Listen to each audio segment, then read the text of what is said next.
Hello friends, welcome to Telugu web Guru platform. Friends, మన last సెషన్లో మనం DDL స్టేట్మెంట్స్ గురించి చాలా క్లియర్గా నేర్చుకున్నాం కదా. సో ఈ సెషన్లో మనం DML అంటే ఏంటో మాట్లాడదాం. సో DML అంటే ఏంటి? Data manipulation language. So DDL use చేసి మనం డేటాబేస్ క్రియేట్ చేసాము, టేబుల్స్ రెడీ అండ్ టేబుల్లో స్ట్రక్చర్ కూడా రెడీ. మనం నెక్స్ట్ చూసేది టేబుల్ లోపల డేటా గురించి అనమాట. సో డేటా ఎలా ఇన్సర్ట్ చేయాలి, ఎలా అప్డేట్ చేయాలి, ఎలా డిలీట్ చేయాలి, సో వాటి గురించి మనకి ఈ DML అనేది ఉంటుంది, డేటా మ్యానిపులేషన్ లాంగ్వేజ్ అనేది ఉంటుందన్నమాట. ఓకే, సో ఈ DML స్టేట్మెంట్స్ మనం ఇన్సర్ట్ చేసిన, అప్డేట్ చేసిన, డిలీట్ చేసిన చాలా RDBMS సాఫ్ట్వేర్స్ ఏం చేస్తాయంటే, ఫర్ ఎగ్జాంపుల్ ఆర్కిల్ SQL లాంటివి ఏం చేస్తాయంటే, ఒక ఇన్సర్ట్ చేసిన, ఒక అప్డేట్ చేసిన, ఒక డిలీట్ చేసిన అవి పర్మనెంట్గా స్టోర్ అవ్వనమాట. అప్పటికి ఎఫెక్ట్ ఉంటుంది. సో మనం ఆ కమాండ్ ప్రాంప్ట్ని క్లోజ్ చేసి వెళ్ళిపోయాము అంటే ఆ డేటా ఏదైతే ఈ మాడిఫికేషన్స్ చేసామో, ఇన్సర్షన్స్, అప్డేషన్స్, డిలీషన్స్, ఇవి కోల్పోతాం అనమాట. ఓకే, ఇవి పర్మనెంట్గా స్టోర్ అవ్వు.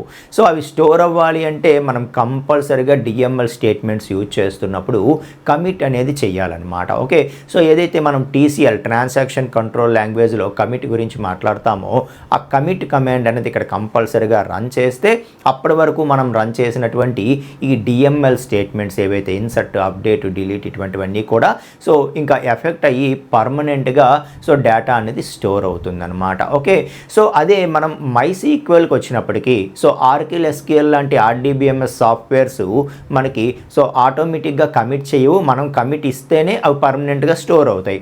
అదే MySQLకి వచ్చినప్పటికీ ఇక్కడంతా కూడా ఆటో కమిట్ ఎనేబుల్ అయి ఉంటుందన్నమాట. కాబట్టి మనం ఒక ఇన్సర్ట్ చేసిన, ఒక అప్డేట్ చేసిన, ఒక డిలీట్ చేసిన ఆటోమేటిక్గా మనకి వెంటనే రిఫ్లెక్షన్ అనేది పర్మనెంట్గా స్టోర్ అయిపోతూ ఉంటుంది. సో మనము ఆటో కమిట్ వద్దు అనుకుంటే మనం దాన్ని ఆపేసి చెక్ చేయొచ్చు. అది కూడా మనం TCL మాట్లాడినప్పుడు మాట్లాడదాం. సో ఈ DML స్టేట్మెంట్స్ వరకు, సో DMLలో ఏమేం స్టేట్మెంట్స్ ఉంటాయి, వాటిని ఎలా యూజ్ చేయాలి, వాటి సింటాక్సెస్ ఏంటి, అలాగే వాటి యొక్క ఎగ్జాంపుల్స్ ఏంటి అన్నది ప్రాక్టికల్గా ఈ సెషన్లో మనం చూద్దాం ఫ్రెండ్స్. సో DML స్టేట్మెంట్స్ అనేవి ఏంటి, మనకి ఎందుకు యూజ్ అవుతాయి అనేది మనం మాట్లాడదాం. ఓకే, సో DML అంటే ఏంటి? డేటా మ్యానిపులేషన్ లాంగ్వేజ్ కదా. అంటే సో మనము రియల్ డేటాతో వర్క్ చేయడం అనమాట. ఓకే, సో ఏదైతే మనం టేబుల్ స్ట్రక్చర్ క్రియేట్ చేసేసాము. Okay, so table name decide అయిపోయాము, కాలమ్ నేమ్స్ డిసైడ్ అయిపోయాము, కాలమ్స్ ఏ డేటా టైప్స్ డిసైడ్ అయిపోయాము. అయిపోయిన తర్వాత నెక్స్ట్ మనం చేయాల్సింది ఏంటి? సో ఇంకా డేటాని ఇన్సర్ట్ చేయడం. సో డేటాని ఇన్సర్ట్ చేయడం కావచ్చు, అందులో ఏదైనా అప్డేట్ చేయాలంటే అప్డేట్ చేయడం కావచ్చు, డేటాని డిలీట్ చేయడం కావచ్చు. సో ముఖ్యంగా ఈ ఇన్సర్ట్, అప్డేట్, డిలీట్ ఏవైతే ఉంటాయో, సో ఈ ఇన్సర్ట్, అప్డేట్, డిలీట్ ఇవి మనకి సో DML అండర్లోకి వస్తాయి అని చెప్తున్నాను అనమాట. Okay, right. సో మన డేటా మ్యానిపులేషన్లోకి ఏమొస్తాయి? Insert, update, delete. సో ఇవి మనకి సో ఈ DML అండర్లోకి వస్తాయి. సో ఆల్రెడీ మనం టేబుల్స్ క్రియేట్ చేసాం కాబట్టి సో అంతవరకు మనకి నాలెడ్జ్ ఉంది. ఇప్పుడు నెక్స్ట్ మనం DML నేర్చుకోబోతున్నాం. So data manipulation language. So data manipulation language అండర్లో ఏమేమి వస్తాయని చెప్తున్నాను నేను? ఇన్సర్ట్ ఒకటి, అప్డేట్ ఒకటి, డిలీట్ ఒకటి. Okay, so insert, update and delete. So ఇవి ఒక్కొక్కటి మనం నేర్చుకుంటూ ముందుకు వెళ్దాం. సో దానికోసం మనం MySQL ఓపెన్ చేస్తున్నాను. So MySQL -u root -p. So ఇక్కడ లోకల్ హోస్ట్ ఇదే సిస్టంలో ఉండేటప్పుడు మనము -h ఏదైతే ఉందో -h లోకల్ హోస్ట్ అనేది స్కిప్ చేయొచ్చు అనమాట. ఓకే, అండ్ షో డేటాబేసెస్ ఏమేమి ఇచ్చామో గుర్తులేదంటే ఒకసారి మనం చూసేయచ్చు. ఓకే, సో తప్పు క్యారెక్టర్ ఏదో పడిపోయింది ఒకసారి. ఓకే, సో షో డేటాబేసెస్ అంటున్నాను. STWZ డేటాబేస్ ఉంది. సో యూజ్ TWZ అంటాను, తెలుగు వెబ్ గురు. సో డేటాబేస్ చేంజ్ అయిపోయాము. ఇప్పుడు షో టేబుల్స్ అంటాను ఒకసారి. సో ఒక్కటే ఉంది టేబుల్, ఏంటి? TWZ ఎంప్లాయీస్ అనేటటువంటి టేబుల్. ఓకే, సో ఈ టేబుల్లో ఆల్రెడీ మన దగ్గర ఒక టేబుల్ ఉంది. సో ఆ టేబుల్ యొక్క స్ట్రక్చర్, అందులో ఏమేమి ఉన్నాయో మనం చూడాలి అనుకుంటే, సో డిస్క్రిప్షన్ ఒకసారి చూసేద్దాం. ఓకే, సో డిస్క్రిప్షన్ చూసేసాను. ఓకే, సో ఇప్పుడు నాకు తెలిసిపోయింది, అంటే 4 కాలమ్స్ పెట్టారు. ఓకే, సో ఇది మనం క్రియేట్ చేయని టేబుల్ అనుకోండి ఫర్ ఎగ్జాంపుల్. సో ఇందులో 4 కాలమ్స్ ఉన్నాయి and this is the structure. ఈ విధంగా డేటా ఇన్సర్ట్ చేయాలని చెప్పి మనకు ఐడియా వచ్చేసింది. సో ఇప్పుడు సరే, ఇంకా మనకి స్కీమా రెడీ. సో స్కీమా అంటే ఏంటి? స్కీమా అంటే సో ఏదైతే మన టేబుల్ క్రియేట్ చేస్తున్నామో ఆ వర్చువల్ స్ట్రక్చర్, లాజికల్ స్ట్రక్చర్ ఏదైతే ఉందో, ఓకే, సో టేబుల్ నేమ్ ఇది, కాలమ్స్ ఇవి, డేటా టైప్స్ ఇవి అని చెప్పి ఒక లాజికల్ స్ట్రక్చర్ ఏదైతే ఫస్ట్ మనం క్రియేట్ చేస్తామో దాన్నే స్కీమా అంటాం. సో స్కీమా రెడీ అయిపోయింది ఇప్పుడు. ఓకే, సో టేబుల్ రెడీ అయిపోయింది ఇప్పుడు. సో కాబట్టి మనం ఇంకేం చేయాలి? డిఎంఎల్ స్టేట్మెంట్స్ చేసుకోవాలి. సో అందులో ఫస్ట్ డేటాని ఇన్సర్ట్ ఏ విధంగా చేయాలో నేర్చుకుంటూ ఆ తర్వాత మిగతా స్టేట్మెంట్స్ కూడా మనం నేర్చుకుందాం. ఓకేనా? Right. So data manipulation statements గురించి మనం మాట్లాడబోతున్నాం. సో డేటా మ్యానిపులేషన్లో ఫస్ట్ ఏముంటుంది? ఇన్సర్ట్. సో ఇన్సర్ట్ అన్నది దేనికోసం యూజ్ చేస్తాం మనము? So to insert data into table. So to insert data into table. So data టేబుల్లోకి ఇన్సర్ట్ చేయడం కోసం మనం దీన్ని వాడుతూ ఉంటాం. సో ఫస్ట్ బేసిక్ ఇన్సర్ట్ ఎలా చేయాలో సింటాక్స్ మాట్లాడదాం. Okay, so basic insert operation ఎలా చేయాలి అంటే, సో మనకి టేబుల్ స్ట్రక్చర్ తెలియాలి. సో తెలిస్తే మనం ఇంకా సో మన యొక్క ఇన్సర్ట్ ఆపరేషన్ చేసుకోవచ్చు. Okay, so this is our table structure. So this is the table structure. మన టేబుల్ స్ట్రక్చర్ ఇది. ఓకే, సో కాబట్టి ID, employee name, EMP name, email, join date, ఇలా 4 ఫీల్డ్స్ ఉన్నాయి అక్కడ. ఓకే, సో దీనికి తగ్గట్టుగా ఇప్పుడు మనం ఇన్సర్ట్ చేయాలి. సో ఇన్సర్ట్ తాలూకా సింటాక్స్ ఎలా ఉంటుంది అంటే, సో ఫస్ట్ ఇన్సర్ట్ అనే కీవర్డ్తో స్టార్ట్ అవుతుంది అనమాట. ఓకే, సో ఇన్సర్ట్ అనే కీవర్డ్తో స్టార్ట్ అవుతుంది. సో ఇన్సర్ట్ అనే కీవర్డ్తో స్టార్ట్ అవుతూ సో ఇన్సర్ట్ ఇంటూ అని చెప్పి సో ఏ టేబుల్లోకి మనం ఇన్సర్ట్ చేస్తున్నామో టేబుల్ నేమ్ చెప్పాలి. Okay, so insert into table name, first table name చెప్పాలి కదా, ఏ టేబుల్లోకి మనం ఇన్సర్ట్ చేస్తున్నాం డేటా అనేది చెప్పాలి. ఓకే అని చెప్తూ ఇక్కడ కాలమ్స్ లిస్ట్ చెప్పాలన్నమాట. ఓకే, సో కాలమ్ 1 ఏంటి, కాలమ్ 2 ఏంటి, ఆ కాలమ్స్ లిస్ట్ చెప్పాలి. ఓకే, సో కాలమ్ 2 ఏంటి, కాలమ్ 3 ఏంటి, ఎలాగా అంటే సో ఇక్కడ ఏదైతే ఇదే క్వరీలో కిందన okay, so next followed by మనం ఏదైతే వాల్యూస్ ఇన్సర్ట్ చేయబోతున్నామో ఆ వాల్యూస్ అన్నవి ఏ ఆర్డర్లో పంపించబోతున్నాము అన్నది చెప్పాలి కదా. ఓకే, సో కొన్నిసార్లు మనము ఫస్ట్ ఐడి పంపించి వాల్యూ పంపించినప్పుడు ఫస్ట్ ఐడి పంపించి ఆ తర్వాత మేబీ ఎంప్లాయీ నేమ్ కాకుండా నెక్స్ట్ జాయిన్ డేట్ పంపించవచ్చు. For example 2025 okay 03 so 12 some date. Okay, random date. Okay, so first మనం ఎంప్లాయీ ఐడి ఇచ్చి ఆ తర్వాత మనం ఎంప్లాయీ నేమ్ ఇచ్చి ఆ తర్వాత ఫర్ ఎగ్జాంపుల్ మనం ఈమెయిల్ ఐడి ఇచ్చి a@b.com. Okay, so some email ID ఇచ్చి ఆ తర్వాత మనము employee name ఇచ్చామనుకోండి, employee name ABC ఇలా ఇచ్చామనుకోండి, అప్పుడు ఏమవుతుంది? సో మనం ఏ ఆర్డర్లో ఇక్కడ టేబుల్లో కాలమ్స్ ఉన్నాయో ఆ ఆర్డర్లో వాల్యూస్ ఇవ్వాలని రూల్ ఏం లేదు. ఓకే, సో కాబట్టి ఇక్కడ మనం ఇస్తున్నటువంటి వాల్యూస్ ఏవైతే ఉన్నాయో ఈ వాల్యూస్ అన్నవి ఏ కాలం తాలూకా వాల్యూస్, ఫస్ట్ వాల్యూ ఏ కాలంది, సెకండ్ వాల్యూ ఏ కాలంది, థర్డ్ వాల్యూ ఏ కాలంది అన్నది ముందు కాలం లిస్ట్ చెప్తాం అనమాట. ఇగో సో ఈ ఫాలోడ్ బై నేను ఈ వాల్యూస్ పంపించబోతున్నాను. సో ఈ కాలమ్స్ తాలూకా వాల్యూస్ ఇవి, ఈ ఆర్డర్లో అక్కడ ఉండే ఆర్డర్ ఎగ్జాక్ట్గా తీసుకుంటూ ఒక్కొక్క దానికి మ్యాప్ చేసుకుంటూ ఇంకా ఇన్సర్ట్ చేసే అని చెప్పి మనం చెప్పడానికి so insert into table name అని చెప్పి ఫస్ట్ కాలమ్స్ లిస్ట్ చెప్పాలి. సో లిస్ట్ చెప్పిన తర్వాత అప్పుడు వాల్యూస్ అని చెప్తూ వాల్యూస్ అనే కీవర్డ్ రాస్తూ అక్కడ మనం ఏం చేయాలంటే సో ఏవైతే వాల్యూస్ పంపించాలనుకుంటున్నామో ఆ వాల్యూస్ పంపించాలన్నమాట. Okay, so for example value 1, value 2 okay, so value 3 ఎలాగా. సో అయితే ఆ వాల్యూస్ అనేవి స్ట్రింగ్ టైప్ వాల్యూస్ కానీ డేట్ టైప్ వాల్యూస్ కానీ అయితే కోడ్స్లో పంపిస్తాము. నంబర్స్ అయితే డైరెక్ట్గా రాసేస్తాము. ఓకేనా, right. So insert into table name ఏదైతే టేబుల్ నేమ్ చెప్పాలి, దాంతోపాటు ఇక్కడ మనం కిందన వాల్యూస్ అని చెప్పి వాల్యూస్ ఇవ్వబోతున్నాము. ఈ వాల్యూస్ ఏ కాలమ్స్ తాలూకు రెస్పెక్టివ్లీ అన్నది మనం ఇక్కడ ముందు కాలమ్ నేమ్స్ చెప్పేసి తర్వాత మనం వాల్యూస్ అన్న వాల్యూస్ ఇచ్చేయాలి. సో ఈ విధంగా ఇస్తే మనకి ఇన్సర్ట్ క్వరీ అనేది వర్క్ అవుతుంది అని చెప్పి చెప్తున్నాను అనమాట. సో ఇప్పుడు దీనికి ఎగ్జాంపుల్ రాద్దాం. సింటాక్స్ చూసాం కదా, ఎగ్జాంపుల్ రాద్దాం. సో మన యొక్క టేబుల్ నేమ్ ఏంటి, TWZ_employees కదా. సో మన టేబుల్ నేమ్ వచ్చి TWZ_employees.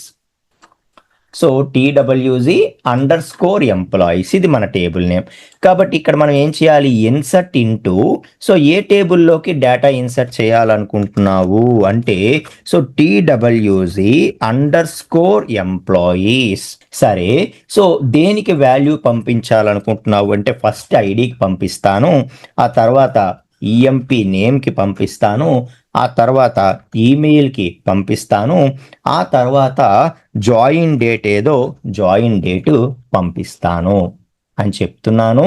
సో ఆ కాలమ్ నేమ్స్ చెప్తూ, ఓకే, సో కాలమ్ నేమ్స్ చెప్తూ దాంతోపాటు వాల్యూస్ అని చెప్పి ఇప్పుడు వాటి యొక్క వాల్యూస్ పంపిస్తాను. So first ID 1, so EMP name ABC, అలాగే email for example abc@gmail.com. Okay, so అలాగే జాయిన్ డేట్ వచ్చి for example 2026. Okay, so 04/24. So అర్థమవుతుంది కదా, టేబుల్లో మనం డేటా ఇన్సర్ట్ చేసేటప్పుడు ఎలా ఇన్సర్ట్ చేయాలి, అలాగే డేట్ ఇన్సర్ట్ చేసేటప్పుడు ఇది నేను చెప్పాను. ఓకే, సో ఫస్ట్ ఇయర్ ఇవ్వాలి YYYY. Okay, so first year ఇవ్వాలి, ఆ తర్వాత MM. ఓకే, సో మంత్ ఇవ్వాలి, ఆ తర్వాత DD డేట్ ఇవ్వాలి. ఓకే, సో అది కూడా కోడ్స్లో ఇవ్వాలి. డేట్ కానీ స్ట్రింగ్ కానీ అయితే కోడ్స్లో ఇవ్వాలి, అండ్ నంబర్ అయితే డైరెక్ట్గా ఇవ్వాలి. సో మనం ఇంట్ అనేదంతా కూడా డైరెక్ట్గా ఇస్తాము, వేర్క్యార్లు డేట్లు అన్నీ కూడా మనము సింగిల్ కోడ్స్లో ఇస్తాము. సో ఇలా ఇస్తే మనకి డేటా అన్నది ఇన్సర్ట్ అవుతుంది. సో ఈ విధంగా ఇన్సర్ట్ అనేది పెర్ఫామ్ చేస్తాము అని చెప్పి చెప్తున్నా. సో ఇప్పుడు మీరు అబ్జర్వ్ చేయండి. ఓకే, సో ఇదే క్వరీ నేను కాపీ చేస్తున్నాను, కాపీ చేసి ఇక్కడికి తీసుకొస్తాను. సో తీసుకొచ్చి ఇక్కడ పేస్ట్ చేస్తాను. ఓకే, సో పేస్ట్ చేసి ఇంకా క్వరీ ఓకే అయిపోయింది. ఓకే, సో క్వరీ ఓకే అయిపోయింది. ఇప్పుడు మరొకసారి పేస్ట్ చేస్తాను. ఓకే, సో పేస్ట్ చేసి ఈసారి నేను 2 అంటాను. ఓకే, సో 2 అని DEF అంటాను. So DEF@gmail.com. Okay, so and ఏదైతే మనం ఇక్కడ డేట్ ఫర్ ఎగ్జాంపుల్ ఏదో ఒకటి మారుద్దాం. So 5 some different. Okay, so 10th month and 12th date. Okay, so 12/10/25. Okay, so ఇది సెకండ్ ఎంప్లాయీ తాలూకా details. Okay, so let's paste one more. Okay, so and this is 2023 నుండి అతను మన దగ్గర work చేస్తున్నాడు, January. So for example 2. Okay, so January 2. Okay, so and is mister XYZ. Okay, so XYZ ID 3. Okay, ID 3. So semicolon ఇచ్చేస్తున్నాను. ఇచ్చేసి ఇప్పుడు so నేనేం చేస్తానంటే సింపుల్గా ఈ కమాండ్ ప్రాంప్ట్ని క్లోజ్ చేసేస్తాను.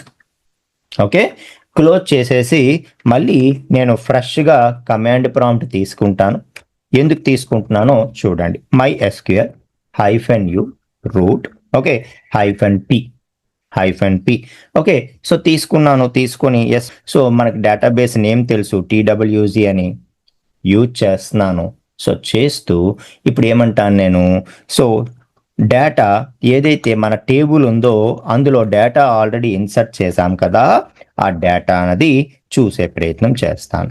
So TWZ_employees select star from TWZ_employees. So ఏమైంది, మనకి డేటా అన్నది వచ్చింది. ఒక ఇన్సర్ట్ క్వరీ రన్ చేసిన ప్రతిసారి, అలాగే ఒక డిలీట్ క్వరీ రన్ చేసిన ప్రతిసారి, అలాగే ఒక అప్డేట్ క్వరీ రన్ చేసిన ప్రతిసారి మనం కమిట్ అనేది కంపల్సరిగా చేయాల్సిందే. సో ఇక నెక్స్ట్ మనం మాట్లాడాల్సింది అప్డేట్ క్వరీ గురించి. ఓకే, అప్డేట్ క్వరీ గురించి మాట్లాడాలి. సో మనం అప్డేట్ క్వరీకి వెళ్ళటానికి ముందు ఈ ఇన్సర్ట్ క్వరీ ఏదైతే మాట్లాడామో సో ఈ ఇన్సర్ట్ క్వరీకి ఒక స్పెషల్ సింటాక్స్ ఉంటుంది అనమాట. అది నేను స్టార్టింగ్లో చెప్పబోయాను. ఓకే, సో ఇన్సర్ట్ సెలెక్ట్ అని చెప్పి ఒక స్పెషల్ సింటాక్స్ ఉంటుంది. ఓకే, సో ఇన్సర్ట్లో ఒక స్పెషల్ వెర్షన్ అనుకోవచ్చు దీన్ని. సో ఈ ఇన్సర్ట్లో ఉండే సెలెక్ట్ స్పెషల్ వెర్షన్ ఏదైతే ఉందో సో ఇది మనకి ఎంత హెల్ప్ఫుల్ అవుతుందంటే, ఇప్పుడు చూడండి, ఫర్ ఎగ్జాంపుల్ ఇక్కడ TWG_employees అని చెప్పి ఒక టేబుల్ ఉంది కదా. సో ఇప్పుడు ఇంకొక టేబుల్ క్రియేట్ చేయాలనుకుంటున్నాను. ఓకే, సో ఆ టేబుల్ తాలూకా నేమ్ కూడా TWG ఎంప్లాయీసే, కాకపోతే రెండు సేమ్ ఉండకూడదు కాబట్టి 1 ఏదో చివరికి యాడ్ చేస్తాను. ఓకే, సో TWG_employees1 అని చెప్పి ఇంకో టేబుల్ క్రియేట్ చేయాలనుకుంటున్నాను. అదేంటంటే దీని తాలూకా డూప్లికేట్ టేబుల్. అంటే సో ఎగ్జాక్ట్గా దీనిలో ఏదైతే ఉందో, ఓకే, సో దీనిలో ఏదైతే ఉందో సో అది మనం ఏం చేయాలి, ఇంకా ఎగ్జాక్ట్గా దానిలో పంపించేయాలి అన్నట్టు అనమాట. ఓకే, సో అయితే నా దగ్గర ఉన్న ఆప్షన్ ఏంటి, నేను ఏం చేయగలను, సో ఫస్ట్ ఈ యొక్క TWG ఎంప్లాయీస్ తాలూకా స్ట్రక్చర్ మరి ఎగ్జాక్ట్గా రావాలి కదా. ఓకే, సో ఈ కాపీ అంటే ఎగ్జాక్ట్ కాపీ కదా, కాబట్టి ముందు స్ట్రక్చర్ చూసుకొని ముందు ఆ టేబుల్ క్రియేట్ చేస్తాను. Create table. Okay, so TWG_employees1 okay అని చెప్పి ఐడి ఇంట్. ఓకే, అలాగే EMP name varchar of 200. Okay, so అలాగే ఈమెయిల్ varchar ఎగ్జాక్ట్గా ఇస్తాను అన్ని కూడా. ఓకే, 100 ఎందుకంటే డూప్లికేట్ కాపీ కదా. So join date. Okay, so ఎగ్జాక్ట్గా ఇచ్చేసాను. సో ఇచ్చేసి ఒకసారి రన్ చేస్తాను. సో టేబుల్ క్రియేట్ అయింది. టేబుల్ క్రియేట్ అయిన తర్వాత అక్కడితో సరిపోతుందా, ఏం చేయాలి, పైన డేటా ఏముందో చూసుకొని, అంతేనా. సో ఎగ్జాక్ట్గా ప్రతిదీ కూడా ఇన్సర్ట్ చేసుకోవాలి. సో ఇక్కడ మన దగ్గర ఏదైతే స్టేట్మెంట్ ఆల్రెడీ కాపీ చేసి ఉందో దీన్ని తీసుకుందాం. సో తీసుకొని సో దీని నుండి నేను ఏం చేయాలి, ఓకే, సో ఇక్కడ ఎంప్లాయీస్ అని ఉంది కదా. So for the time being ఏం చేద్దామంటే సో దీన్ని మనం ఇక్కడ మాన్యువల్గా employees1 అని చెప్పి మారుద్దాం. మన టేబుల్ నేమ్ employees1 కదా, ఇప్పుడు కొత్త టేబుల్. ఓకే, సో దాంట్లోకి సేమ్ డేటా పాస్ చేయాలి కాబట్టి so yes, same data paste చేయాలంటే సో ప్రతిదీ మళ్ళీ రో చూసుకుంటూ చేసుకోవడమే. 1 ABC చేశాను. ఓకే, సో ఆ తర్వాత మరొకసారి పేస్ట్ చేద్దాం. సో మరొకసారి పేస్ట్ చేసి ఈసారి 2DEF ఏదైతే ఉందో సో 2DEFది కాపీ చేద్దాం. So 2DEF. Okay, so DEF@gmail.com. Okay, so అలాగే ఏదైతే 2025 so 10. Okay, so 12. Okay, so second row successfully duplicated and now third row is XYZ kada. So XYZ, so 2123 XYZ. Okay, so and XYZ and ID 3. Okay, so semicolon ఇచ్చేస్తాను. So 3 insert statements చేసిన తర్వాత commit చేసేసి yes and select star from. Okay, so table name ఏంటి, TWG_employees1 అంటాను. Okay, so TWG_employees1 అంటాను. So అని ఏముందో చూస్తాను. ఓకే, ఇప్పుడు ఎగ్జాక్ట్ కాపీ క్రియేట్ చేసాం, కాకపోతే ఎంత బర్డెను. ఓకే, సో మనమే మళ్ళీ ఫస్ట్ టేబుల్ క్రియేట్ చేసుకోవడం కానీ ఎగ్జాక్ట్గా చూసుకొని ఆ తర్వాత ఒక్కొక్కరో కాపీ చేయడం కానీ చేసాం కదా. సో ఇప్పుడు చూడండి, సో ఇప్పుడు ఇంత కష్టాన్ని మనకి సో ఏదైతే ఇన్సర్ట్ సెలెక్ట్ అన్నది ఎంత సింప్లిఫై చేసేస్తుందో చూద్దాం. సో ఈసారి TWG employees1 కాదు, employees2 అనే టేబుల్ నేను క్రియేట్ చేస్తాను అనుకుంటున్నా. Okay, so insert select. So insert select. Okay, so కాబట్టి ఈసారి ఏం చేస్తానంటే, సరే టేబుల్ అయితే మరి తప్పదు క్రియేట్ చేయాలి కాబట్టి క్రియేట్ చేస్తాను. ఓకే, సో క్రియేట్ టేబుల్ ఎగ్జాక్ట్గా చూసుకొని క్రియేట్ టేబుల్ చేసేస్తాను. So table ready. Okay, so అయితే ఇప్పుడు 3 ఇన్సర్ట్ స్టేట్మెంట్స్ ఒక్కొక్కటి చూస్తూ రన్ చేయాల్సిన అవసరం లేకుండా, సో ఇన్సర్ట్ సెలెక్ట్ అనేది ఎంత హెల్ప్ చేస్తుందో చూడండి. సింపుల్గా ఇన్సర్ట్ అని చెప్పి, okay, so insert into, so దేనిలోకి మనం డేటా ఇన్సర్ట్ చేయాలనుకుంటున్నాము, కొత్త టేబుల్లోకి TWG ఎంప్లాయీస్ 2 కదా. సో TWG ఎంప్లాయీస్ 2లోకి డేటా ఇన్సర్ట్ చేయాలనుకుంటున్నాం. సో ఎలా చేయాలి, మళ్ళీ 1లోకి చేసినట్టు ఇన్సర్ట్ ఇంటూ 1 అని చెప్పేసి మళ్ళీ వాల్యూస్ ఇదంతా ఇవ్వాలా అంటే అవసరం లేదు. సింపుల్గా ఏం చేస్తే సరిపోతుందంటే, సో ఇన్సర్ట్ ఇంటూ అన్నాను కదా. ఓకే, సో సింపుల్గా ఇన్సర్ట్ సెలెక్ట్ వెర్షన్ కదా, కాబట్టి సో ఈ టేబుల్లోకి డేటా ఇన్సర్ట్ చేయాలనుకుంటున్నాను అని చెప్తూ ఇక్కడ కంటిన్యూషను మళ్ళీ నేను సో ఏదైతే కాలమ్ నేమ్స్ ఇచ్చి వాల్యూస్ అని చెప్పి సింగిల్ క్వరీస్ రాసుకోకుండా సింపుల్గా ఇక్కడ నేను సెలెక్ట్ క్వరీ రన్ చేసుకోవచ్చు. Okay, so select query run చేసుకోవచ్చు. నేను ఏం చెప్తానంటే ఇక్కడ సెలెక్ట్ స్టార్ ఫ్రమ్ ఆల్రెడీ ఉన్న టేబుల్స్ ఏమున్నాయి, TWG ఎంప్లాయీస్ ఉంది, అలాగే TWG ఎంప్లాయీస్ 1 ఉంది. ఈ 2 టేబుల్లో సేమ్ డేటా ఉంది కాబట్టి మనం ఏం తీసుకున్నా ఓకే. సో ఇప్పుడు చూడండి insert select. Okay, so insert select version అనమాట. సో ఇన్సర్ట్ సెలెక్ట్ వెర్షన్ ఏం చెప్తుంది అంటే, సో ఫస్ట్ ఏదైతే ఇక్కడ TWG ఎంప్లాయీస్ ఉందో దీని నుండి డేటా మొత్తం తీసుకొని దాన్ని ఇన్సర్ట్ క్వరీకి ఇచ్చే అని చెప్పి చెప్తోంది అనమాట. సో ఇన్సర్ట్ ఏం చేస్తుంది, ఏదైతే ఈ ఫస్ట్ టేబుల్ నుండి డేటా వెనక్కి వచ్చిందో దాన్ని యాజ్ ఇట్ ఈస్గా సెకండ్ టేబుల్లోకి ఇన్సర్ట్ చేసేస్తుంది. సో కాబట్టి దీని నుండి ఒక్కొక్క రో మనం ఏముందో చూసుకొని సపరేట్గా ఇన్సర్ట్ క్వరీస్ రాసే బదులు సో ఇన్సర్ట్ సెలెక్ట్ వెర్షన్ మనం రాసుకుంటే, so first select query run అయిపోయి మన టేబుల్ 1 నుండి మొత్తం డేటా అంతా వెనక్కి వచ్చేస్తే దాన్ని యాజ్ ఇట్ ఈస్గా మనం సెకండ్ టేబుల్లోకి ఇన్సర్ట్ చేసేస్తాం. ఓకే, సో ఆ విధంగా మనకి చాలా వర్క్ తగ్గిస్తుంది ఈ ఇన్సర్ట్ సెలెక్ట్ అనేటటువంటిది అనమాట. ఓకే, సో ఇప్పుడు చూడండి ఇన్సర్ట్ ఇంటూ టేబుల్ నేమ్ ఏంటి, TWG _employees 2. ఓకే అని చెప్పి ఏమంటాను నేను సింపుల్గా select star from TWG _employees అంటాను. ఓకే, 3 rows ఎఫెక్టెడ్ అని వచ్చింది. ఒకసారి చెక్ చేసేద్దామా. సో ఎంప్లాయీస్ 2 టేబుల్ చూడండి మ్యాజిక్. ఓకే, సో ఒకేసారి TWG ఎంప్లాయీస్ టేబుల్ నుండి 3 rows-ని ఒకేసారి తెచ్చుకుంది, ఒకేసారి ఇన్సర్ట్ స్టేట్మెంట్ వాడి అన్నిటినీ ఒకేసారి డేటాని ఇన్సర్ట్ చేసేసింది. సో ఇలాగా మనకి ఇన్సర్ట్లో ఉండేటటువంటి స్పెషల్ వెర్షన్ ఏదైతే ఉందో ఇన్సర్ట్ సెలెక్ట్ అనేటటువంటి వెర్షను మనకి చాలా హెల్ప్ఫుల్గా ఉంటుంది అని చెప్పడం. ఇంకొకటి కూడా ఇందులో ఉంటుంది, కాకపోతే మనం ప్రైమరీకి అది మాట్లాడకుండా మనం దాన్ని చెప్పలేమన్నమాట. ఓకే, సో బట్ ఎనీహౌ నేను చెప్తాను. ఓకే, సో మళ్ళా ప్రైమరీకి అది మాట్లాడినప్పుడు మనం మరొకసారి మాట్లాడదాం.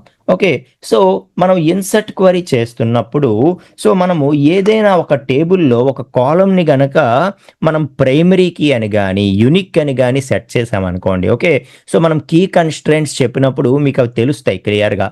సో ఇప్పటికి మీకు అర్థం కావాలంటే మనకి ID 1 అనేది ఒకరికే ఇవ్వాలి కదా, ఆ 1 ఇంకొకరికి ఇచ్చేయకూడదు కదా. అంటే ఏంటి, ఈ ID కాలంలో ఏవైతే వాల్యూస్ ఉన్నాయో ఈ వాల్యూస్ ఏవి కూడా డూప్లికేట్స్ ఉండకూడదు. ఓకే, పొరపాటున మనకు తెలియకుండా డూప్లికేట్ మనం ఇన్సర్ట్ చేయడానికి ట్రై చేసినా ఇది ఆపాలి. ఎలా ఆపుతుంది అంటే ఈ కాలం మీద మనం ఏదో ఒక రిస్ట్రిక్షన్ పెట్టాలి. ఆ రిస్ట్రిక్షన్ ఎలా పెడతాము, ఇంకా ఇందులో ఉండేవన్నీ యూనిక్ వాల్యూసే ఉండేలాగా చూడు, మళ్ళీ డూప్లికేట్ వాల్యూ ఏదైనా రెండోసారి ఇన్సర్ట్ చేయడానికి ట్రై చేస్తే దాన్ని ఇన్సర్టే అవనివ్వకు, ఎర్రర్ ఇచ్చేయని చెప్పి మనం ఒక రిస్ట్రిక్షన్ పెట్టుకోవచ్చు దీని మీద with the help of keys అనమాట. ఓకే. సో ఈ కాలమ్ని మనం ప్రైమరీకి చేయొచ్చు. ఓకే. సో ఒక టేబుల్ ఏదైతే ఉందో ఒక టేబుల్లో మనము సో ఒకే ఒక కాలమ్ని ప్రైమరీకి చేయొచ్చు అనమాట. సో ఆ ప్రైమరీకి అన్నది ఒకటేంటంటే యునిక్ వాల్యూస్ని ఐడెంటిఫై చేస్తుంది.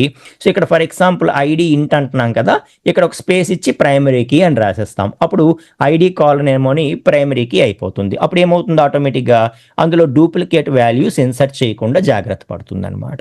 ఓకే. సో ఒక టేబుల్లో కేవలం ఒకే ఒక్క ప్రైమరీకి ఇవ్వగలం. సో మరి ఫర్ ఎగ్జాంపుల్ ఈమెయిల్ కూడా యూనిక్ ఉండాలి కదా సార్, ఒకే ఒక్క ప్రైమరీకి ఇస్తే మరి ఈమెయిల్లో డూప్లికేట్స్ వచ్చేస్తే పరిస్థితి ఏంటి అంటే, సో కేవలం ఒకే ఒక్క ప్రైమరీకి ఉండాలి. అది కాకుండా యునిక్ కీ అని చెప్పి ఇంకొకటి ఉంటుంది. అది మనం ఎన్ని కాలమ్స్ మీదైనా పెట్టొచ్చు. ఆ యునిక్ కీ అన్నది కూడా యునిక్ వాల్యూస్ మెయింటైన్ చేసేలాగా చూస్తుందన్నమాట. సో మొత్తానికి అలా ఏదైనా ప్రైమరీ కీ కానీ యునిక్ కీ కానీ పెట్టి మనం ఒక కాలం మీద రిస్ట్రిక్షన్ పెట్టామనుకోండి. ఓకే. అప్పుడు రెండోసారి మళ్ళీ సేమ్ డేటా ఇన్సర్ట్ చేస్తే ఏమవుతుందని చెప్పాను నేను, ఏమవుతుంది, వెంటనే ఎర్రర్ వస్తుంది. ఓకే. దిస్ రో ఈజ్ ఆల్రెడీ ఎగ్జిస్ట్ అనో, ప్రైమరీకి 1 వాల్యూ ఈజ్ ఆల్రెడీ ఎగ్జిస్ట్ అనో ఒక ఎర్రర్ వస్తుంది. అలా ఎర్రర్ రాకుండా ఎప్పుడైనా సేమ్ వాల్యూతో మనం వాల్యూ ఇన్సర్ట్ చేయడానికి ట్రై చేస్తే అప్పుడు మనం ఎర్రర్ రాకుండా మనకి కాపాడటానికి ఇన్సర్ట్లో ఇంకొక వెర్షన్ ఒకటి మనకి ఇవ్వడం జరిగింది. దాన్ని ఏమంటామంటే ఇన్సర్ట్ ఆన్ డూప్లికేట్ కీ అంటాం. ఇన్సర్ట్ సెలెక్ట్ ఎలాగో అలాగా ఇన్సర్ట్ ఆన్ డూప్లికేట్ కీ అంటాం అనమాట. ఓకే. సో ఇక్కడ ఏం చేస్తామంటే మనం ఏదైతే ఇన్సర్ట్ రాస్తూ ఉంటామో ఆ ఇన్సర్ట్ క్వరీ అంతా కూడా నార్మల్గా రాసేస్తాము. ఓకే. సో ఇన్సర్ట్ క్వరీ అంతా నార్మల్గా రాసేస్తాము. For example so insert into so TWG employees okay అని చెప్పి సో ఏదైతే మనకి ఐడి అని ఈఎంపి నేమ్ అని ఓకే. సో ఏదైతే మన క్వరీ ఉందో ఆ క్వరీ ఇక్కడ నుండి తీసుకుంటాను. సో తీసుకొని ఎస్ యాజ్ ఇట్ ఈస్గా నార్మల్ క్వరీ రాసేస్తాం. ఓకే. సో యాజ్ ఇట్ ఈస్గా నార్మల్ క్వరీ రాసేస్తూ దానితో పాటు మనం ఏం చెప్తామంటే ఓకే ఆన్ సో డూప్లికేట్కి on duplicate key okay. So on duplicate key update అని చెప్పి మనకి ఒక ఆప్షన్ ఇచ్చింది అనమాట. Okay. So on duplicate key అన్నది ఇన్సర్ట్ క్వరీ తాలూకా చివరన మనం యాడ్ చేస్తే మనకు వచ్చే అడ్వాంటేజ్ ఏంటంటే సో ఆల్రెడీ 1 ఏదైతే ఐడి మనం ఇప్పుడు ఇన్సర్ట్ చేస్తున్నామో ఆల్రెడీ 1తో గనక టేబుల్లో ఒక రో ఆల్రెడీ ఉంటే ఐడి ఆల్రెడీ 1 ఉంది, మరొకసారి 1 ఇన్సర్ట్ చేస్తున్నాం కాబట్టి అది ఒప్పుకోదు కదా, ఖచ్చితంగా ఎర్రర్ వస్తుంది కదా. కాబట్టి సో అక్కడ ఏమవుతుందంటే మనకు ఒక ఆప్షన్ అనమాట. సో ఎప్పుడైనా డూప్లికేట్కి ఉంటే ఈ క్వరీ ఆపేయకు, ఎర్రర్ ఇచ్చేయకు, ఆన్ డూప్లికేట్కి అప్డేట్ చేసాయి. ఏదైతే ఇక్కడ నేను ఐడి ఇస్తున్నానో నా ఐడిని అప్డేట్ చేసాయి. సో ఐడి ఏదైతే నేను ఇక్కడ ఐడి కోసం ఫస్ట్ వాల్యూ సెండ్ చేస్తున్నానో దాన్ని అప్డేట్ చేసేయి అని చెప్పి so ID equal to ID plus 1 అనో లేకపోతే ఐడి ప్లస్ 10 అనో ఇలా మనం ఇచ్చుకోవచ్చు. ఓకే. సో ఆన్ డూప్లికేట్కి update ID equal to ID plus 10 అంటున్నాను. సో ఇది ఇంకా ఐడి 1తో అప్పటి వరకు టేబుల్లో గనక రో లేకపోతే హ్యాపీగా ఇన్సర్ట్ చేసేస్తుంది. కానీ ఎప్పుడైతే ఐడి ఈక్వల్ టు 1తో ఆల్రెడీ ఒక రో ఉంటుందో అప్పుడు ఏం చేస్తుందంటే సో ఈ వాల్యూని ఆటోమేటిక్గా మనం ఏదైతే ఫార్ములా ఇచ్చామో దాని ప్రకారం ఒక 10 యాడ్ చేసేసి ఐడి ఏమో 11 చేసేసి ఇన్సర్ట్ చేస్తుంది అనమాట. అంటే మనకి ఎర్రర్ ఇవ్వదు. మీకు అర్థమైందా? ఎర్రర్ ఇవ్వకుండా అప్డేట్ చేసేస్తుంది అనమాట దాన్ని. అది మనకి ఆన్ డూప్లికేట్ కీ తాలూకా అడ్వాంటేజ్. ఓకేనా? సో మనం ప్రైమరీకి అది మాట్లాడినప్పుడు మరొకసారి వీలైతే దీన్ని గుర్తు చేసుకుందాం. Okay, right. అండ్ ఇంకొకటి కూడా ఇందులో ఉంటుంది, బట్ ఏంటంటే అది డిప్రికేటెడ్, ఇంకా నెక్స్ట్ వెర్షన్స్లో మరి ఉండదు, దాన్ని తీసేస్తున్నారనమాట MySQL టీమ్. కాబట్టి సో జస్ట్ అది ఎక్కడైనా మీరు చూస్తే నేను చెప్పలేదు అని అనుకోకుండా జస్ట్ మీకు పరిచయం చేస్తాను. సో ఇన్సర్ట్ డిలేడ్ అని చెప్పి ఇంకొక స్టేట్మెంట్ అనమాట. కాకపోతే ఇది ఇప్పుడు యూజ్ చేయటం లేదు. సో ఇదేంటంటే సో ఇప్పుడే ఈ ఇన్సర్ట్ స్టేట్మెంట్ రన్ చేయొద్దు. ఓకే. సో ఈ టేబుల్ బహుశా మిగతా ప్రోగ్రామ్స్, మిగతా సాఫ్ట్వేర్స్ ఇంకా వేరేవేవో ఈ టేబుల్ మీద డిపెండ్ అయ్యి ఉండొచ్చు. ఈ టీడబ్ల్యూజీ ఎంప్లాయీస్ మీద ఒక జావా ప్రాజెక్ట్ రన్ అవ్వచ్చు, ఒక పైథాన్ ప్రాజెక్ట్ రన్ అవ్వచ్చు, ఇంకొకటి ఏదో ఒక డాట్ నెట్ ప్రాజెక్ట్ రన్ అవ్వచ్చు. అన్నిటికీ కామన్ డేటాబేస్ ఉండుండొచ్చు బహుశా. ఓకే, సో అప్పుడు ఏదైనా ఒక ఇన్సర్ట్ స్టేట్మెంట్ చేస్తున్నప్పుడు ఆల్రెడీ పైథాన్ ప్రోగ్రామ్ దీన్ని యూజ్ చేస్తున్న టైంలో జావా ప్రోగ్రామ్ వెళ్ళి ఇన్సర్ట్ రన్ చేసింది అనుకోండి, అప్పుడు ఆ డేటా అక్కడికి వెళ్ళొచ్చు వెళ్ళకపోవచ్చు కదా. కాబట్టి సో మనం ఇన్సర్ట్ స్టేట్మెంట్ అనేది ఇన్సర్ట్ డిలేడ్ అనే పేరుతో రాసేటటువంటి ఒక ఛాన్స్ ఇచ్చారనమాట. సో ఇన్సర్ట్ డిలేడ్ అని చెప్పి కనుక మనం క్వరీ రాస్తే అదేమవుతుందంటే ఆ టేబుల్ ఎవరో ఒకరు యూజ్ చేస్తున్నంతసేపు ఇన్సర్ట్ క్వరీ అనేది రన్ అవ్వదు. సో ఎప్పుడైతే ఆ టేబుల్ ఫ్రీ అవుతుందో ఆ టైం చూసుకొని అది ఆటోమేటిక్గా రన్ అవుతుందన్నమాట. సో కాకపోతే దీనివల్ల డిసడ్వాంటేజెస్ ఇంటర్నల్గా చాలా వస్తున్నాయని చెప్పి సో దీన్ని డిప్రికేట్ చేయడం జరిగిందనమాట. ఓకే, సో ఎలాగూ మనం మల్టిపుల్ ప్రాజెక్ట్స్కి రియల్ టైంలో సేమ్ డేటాబేస్ యూజ్ చెయ్యము and at the same time so దీనివల్ల ఇంటర్నల్ ప్రాబ్లమ్స్ కూడా క్రియేట్ అవుతున్నాయి అన్న ఉద్దేశంతో దీన్ని స్టాప్ చేయడం జరిగింది. కాబట్టి ఇంకా నెక్స్ట్ వర్షన్స్లో ఇది ఉండదు అనమాట. ఓకే, సో డిప్రికేటెడ్ అంటే తెలుసు కదా, not recommended to use in current version. So next వెర్షన్స్లో it may be removed completely అనమాట. Okay, right. సో అది డిప్రికేటెడ్కి అర్థం. Okay, right. So insert on duplicate key. Okay, ఈ రెండే మనకి ఎక్స్ట్రా వెర్షన్స్గా మనం కన్సిడర్ చేస్తే సరిపోతుంది అని చెప్పి చెప్తున్నాం. సో అప్డేట్ అన్నది ఎలా ఉంటుంది? సో డిఎంఎల్లో నెక్స్ట్ స్టేట్మెంట్ మనం నేర్చుకోబోయేది అప్డేట్. సో ఆల్రెడీ టేబుల్లో డేటా ఉంది. ఓకే, సో డేటా ఉన్నప్పుడు మనం ఆ డేటాని అప్డేట్ చేయాలి అనుకుంటున్నాం. So let's say TWG employees, select star from TWG employees. ఇందులో సో ఫస్ట్ది ఏదైతే మనకి ఏబీసీ ఉందో, ఏబీసీ యూజర్ తాలూకా జాయిన్ డేట్ అన్నది సో 2020 పడాలి యాక్చువల్గా, కానీ 2026 పడిపోయింది. ఓకే, ఇప్పుడు దీన్ని మార్చాలి. ఓకే, సో ఏ విధంగా మారుస్తాము? లేకపోతే సో ఎక్స్పీరియన్స్ కాలం మనం మెన్షన్ చేస్తున్నాం అనుకోండి. ఓకే, సో ఎవ్రీ ఇయర్ కూడా ఆ జాయినింగ్ డేట్కి నెక్స్ట్ డేట్ వచ్చినప్పటికి, నెక్స్ట్ ఇయర్ డేట్ వచ్చినప్పటికీ సో ఎవ్రీ ఇయర్ కూడా ఏమవుతుండాలి, ఎక్స్పీరియన్స్ 1+ అవుతూ ఉండాలి. అంటే సో మనకి టేబుల్స్లో, డేటాబేస్లో ఉండే టేబుల్స్లో మనం అప్డేట్ చేయడం అన్నది వెరీ న్యాచురల్ అనమాట. సో ఎవ్రీ ట్రాన్సాక్షన్కి కూడా సంహౌ ప్రతి క్వరీ కూడా అప్డేట్ అవుతూనే ఉంటుంది. ఓకే, సో అలాంటి అప్డేట్ స్టేట్మెంట్స్ని ఎలా ఇక్కడ రన్ చేస్తాము అనేది మాట్లాడబోతున్నాం. సో దీని యొక్క సింటాక్స్ ఎలా ఉంటుందో ఫస్ట్ చూద్దాము, తర్వాత మనం ఎగ్జాంపుల్స్ కూడా మాట్లాడదాం. ఓకేనా? సో అయితే సింటాక్స్ ఎలా ఉంటుంది? సో అప్డేట్ అని స్టార్ట్ చేస్తాము. Okay, so update. Okay, update అని చెప్పి టేబుల్ నేమ్ చెప్పాలి కదా. సో అప్డేట్ చేస్తున్నాము. ఏం అప్డేట్ చేస్తున్నాము అంటే సో ఒక టేబుల్ని అప్డేట్ చేస్తున్నాము. ఏం టేబుల్ అది? Table name. So and so టేబుల్ని నేను అప్డేట్ చేస్తున్నాను. ఓకే, సో ఏం సెట్ చేయబోతున్నావు అంటే సెట్ జాయిన్ డేట్ అంటే కాలం నేమ్. సో ఏదైతే మన ఏ కాలంని అయితే చేంజ్ చేయాలనుకుంటున్నామో ఆ కాలం నేమ్ ఇచ్చి న్యూ వాల్యూ ఏదైతే ఇవ్వాలనుకుంటున్నామో ఆ న్యూ వాల్యూ అన్నది ఇస్తాం. Okay, so update table name set. Okay, so value set చేస్తున్నాం, న్యూ వాల్యూ సెట్ చేస్తున్నాం. ఓకే, సో ఏమని? సో ఏదైతే ఈ కాలం ఉందో దీనికి ఈ కొత్త వాల్యూ సెట్ చెయ్యు అని చెప్పి చెప్పడం అనమాట. ఓకే, సో ఇప్పుడు ఏదైతే మనకి ఇక్కడ టేబుల్ ఉందో ఇదే టేబుల్ని మనం తీసుకుందాం.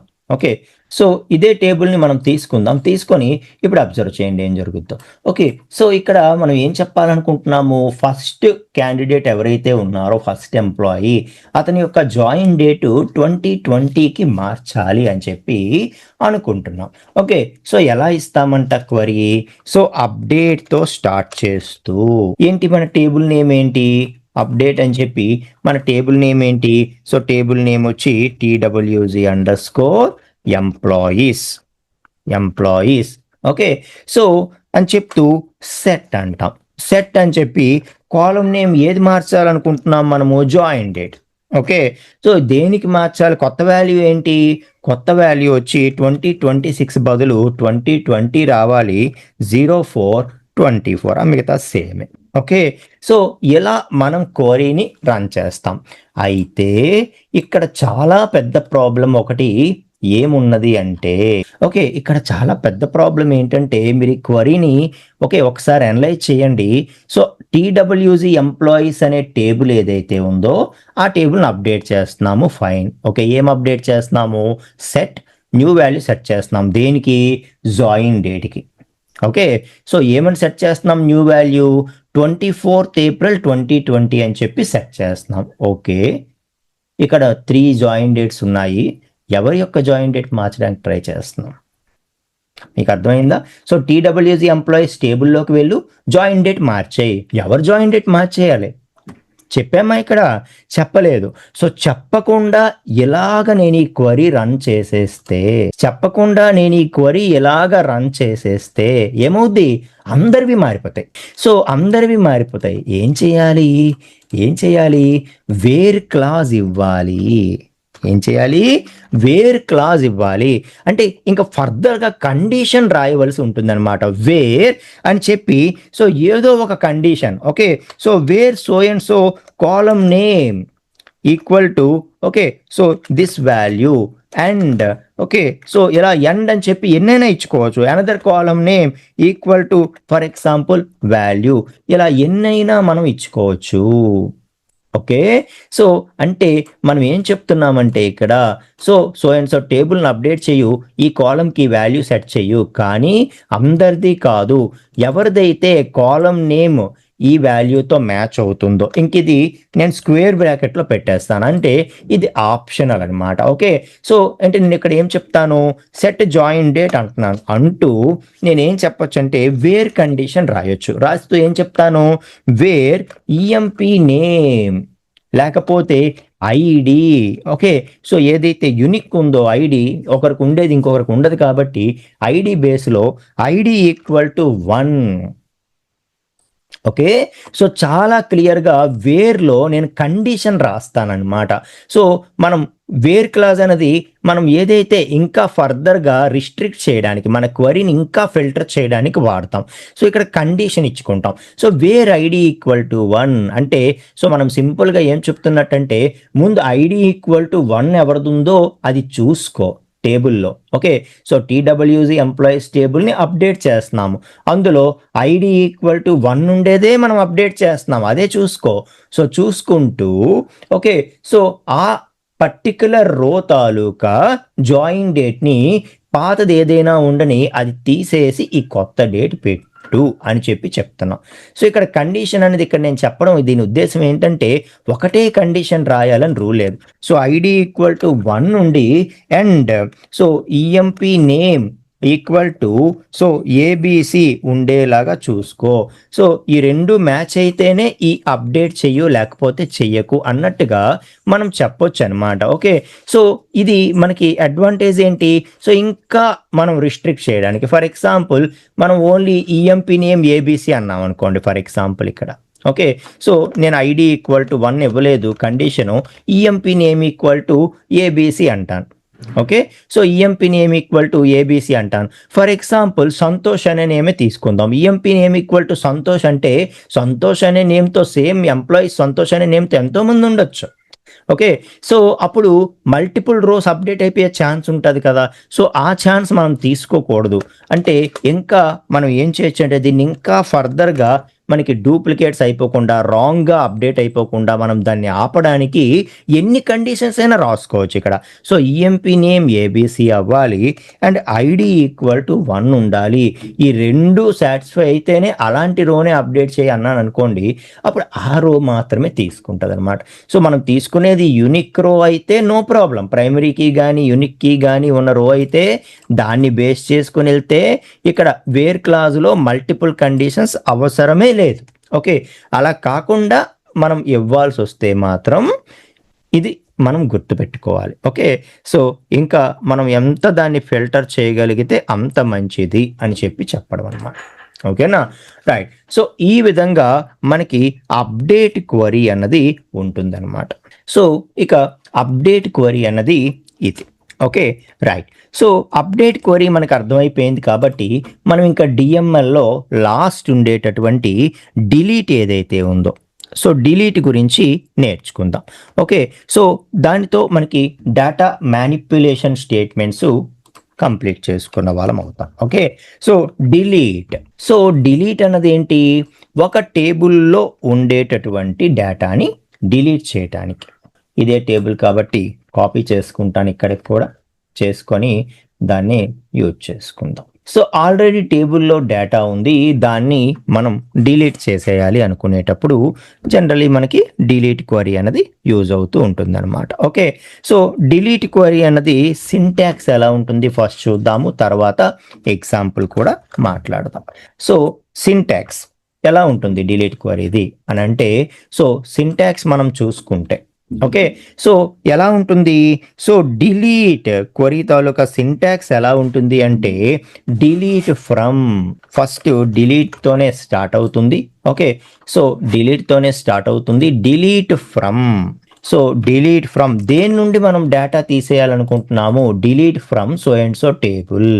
ఓకే, సో డిలీట్ ఫ్రమ్ అని చెప్పి మన యొక్క టేబుల్ నేమ్ ఏదో ఆ టేబుల్ నేమ్ ఇస్తాము. సో ఈ టేబుల్ నుండి నేను డేటా డిలీట్ చేసేయాలనుకుంటున్నాను. సో ఈ టేబుల్ నుండి నేను డేటా డిలీట్ చేసేయాలనుకుంటున్నాను. Okay, fine. సో ఏం డిలీట్ చేసేయాలనుకుంటున్నావు అది కనుక మనం చెప్పలేదంటే మళ్ళీ మనకి సో ఏదైతే అప్డేట్ స్టోరీ ఇక్కడ కూడా రన్ అయిపోద్ది అనమాట.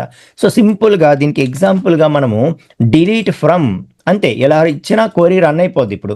So delete from TWG underscore employees, so TWG underscore employees అని మనం అన్నాం అనుకోండి. సో ఇప్పుడు ఏం చెప్తున్నాము? TWG ఎంప్లాయీస్ అనే టేబుల్ నుండి డిలీట్ చేసేయని చెప్తున్నాం, డేటాని డిలీట్ చేసేయని చెప్తున్నాం. ఎవరి యొక్క డేటాని డిలీట్ చేసేయాలి చెప్పామా? చెప్పలేదు. సో చెప్పకపోతే గనక వేర్ అని ఇచ్చి, ఇంతకుముందు అప్డేట్లో ఎలాగైతే మనం వేర్ క్లాజ్ ఇచ్చి, ఓకే వీటిని క్లాజ్ అంటాం మనం. సో వేర్ క్లాజ్ ఇచ్చి కండిషన్ గనక మనం చెప్పకపోతే, so and so column name equal to so and so value ఉన్నదే దానికి మ్యాచ్ అయిందే చూసుకొని అది మాత్రమే డిలీట్ చెయ్యు.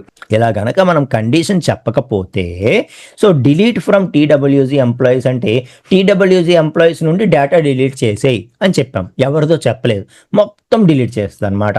Okay, so which is equivalent to, where condition ఇవ్వకుండా మనం డిలీట్ చేసేయడం అన్నది which is equivalent to truncate, which is equivalent to truncate in DDL, which is equivalent to truncate in DDL. So DDLలో ట్రంకేట్ ఏం చేస్తుందని చెప్పాము, లోపల ఏముంటుందో చూడకుండా మొత్తం డేటా అంతటిని క్లియర్ చేసి పడేస్తుందని చెప్పాము కదా. ఓకే, సో అది ఇది ఇప్పుడు ఈక్వల్ అయిపోతాయి అన్నమాట. ఓకే, సో అదే మనము so delete from TWG employees where అని చెప్పి మనం కండిషన్ ఇచ్చామంటే అప్పుడు మాత్రమే మనం ఏదైతే చెప్తామో అదే జరుగుతుంది. For example ID greater than 2 ఉండే వాళ్ళందరివి డిలీట్ చేసాయి ఇలా మనం చెప్పొచ్చు. లేకపోతే ID ఈక్వల్ టు 2 ఎవరిది ఉందో వాళ్ళది డిలీట్ చేసాయి, ID లెస్ దాన్ 2 ఎవరిది ఉందో వాళ్ళది డిలీట్ చేసాయి. ఇలా మనం కండిషన్ చెప్తే ఆ కండిషన్ని బేస్ చేసుకొని ఓకే, సో ఫస్ట్ టేబుల్లో అందరివి డిలీట్ చేసేయకుండా ముందు ఈ ఫిల్టరింగ్ చేసుకుంటుంది. So ID greater than 2 okay, so లేకపోతే ID greater than 1 so ID greater than 1 అంటే ముందు ఫిల్టర్ చేసుకుంటుంది, గ్రేటర్ దాన్ 1 ఏమేమి ఉన్నాయి. సో గ్రేటర్ దాన్ 1 అంటే ఈ 2 ఉన్నాయి, సెకండ్ థర్డ్ కాలమ్స్ ఉన్నాయి. Okay fine. సో ఇంకా పైన ఏమన్నారు? డిలీట్ అన్నారు, కాబట్టి ఆ 2 రోస్ని ఇంకా డిలీట్ చేసేయడమే. అర్థమవుతుందా? సో ఈ విధంగా మనకి ఉంటుందన్నమాట. సో ఫర్ ఎగ్జాంపుల్ చూడండి, డిలీట్ ఫ్రమ్ TWG ఎంప్లాయీస్ 2 ఉందో దాన్ని నేను డిలీట్ చేస్తాను. సో డిలీట్ చేసి ఇప్పుడు మరొకసారి TWG ఎంప్లాయీస్ 2లో ఉండే డేటా చూడడానికి ట్రై చేస్తే మొత్తం 3 రోస్ కూడా ఎగిరిపోయాయి. ఎందుకు? నేను ఇక్కడ వేర్ క్లాస్ ఇవ్వలేదు కాబట్టి. ఓకే, సో అదే వేర్ క్లాస్ నేను ఇచ్చాను అనుకోండి, సో ఏదైతే డిలీట్ ఫ్రమ్ TWG ఎంప్లాయీస్ 1 అంటాను ఈసారి, సో 1 టేబుల్ వాడుకుంటూ so where ID is greater than 1 అంటాను. ఓకే, సో ఇప్పుడు ఏమవుతుందో అబ్జర్వ్ చేయండి. ఓకే, సో మనకి 1 రో ఒక్కటే ఉంటుంది, సెకండ్ థర్డ్ రోస్ రెండు కూడా ఎగిరిపోతాయి అనమాట. ఎందుకు? సో సెకండ్ థర్డ్ రోస్ అనేవి ఏవైతే ఉన్నాయో అన్నిట్లో డేటా సేమే కదా, టీడబ్ల్యూజీ ఎంప్లాయీస్లో ఎంప్లాయీస్ 1లో. ఓకే, కాబట్టి ఇది చూపిస్తున్నాను. సో మనకి ఏదైతే మనం ఏమన్నాము, so greater than 1 ID greater than 1 ఏమున్నాయో ముందు ఫిల్టర్ చేసుకొని వాటన్నిటిని డిలీట్ చేసే అన్నాము. సో ఇంకా ఐడి గ్రేటర్ దాన్ ఉన్నవి 2 రోస్ కాబట్టి వీటిని ఫిల్టర్ చేసుకొని ఈ రెండింటినీ కూడా ఇంకా డిలీట్ చేసేసింది. ఈ ఒక్క రో మాత్రమే మనం ఇప్పుడు దాంట్లో చూడగలుగుతున్నాం. అర్థమవుతుందా? సో ఇలాగ మనం డిలీట్ స్టేట్మెంట్ అన్నది ఉంటుంది అని చెప్పి చెప్పడం అనమాట. Got it? సో ఇవి మనకి డేటా మ్యానిప్యులేషన్ స్టేట్మెంట్స్.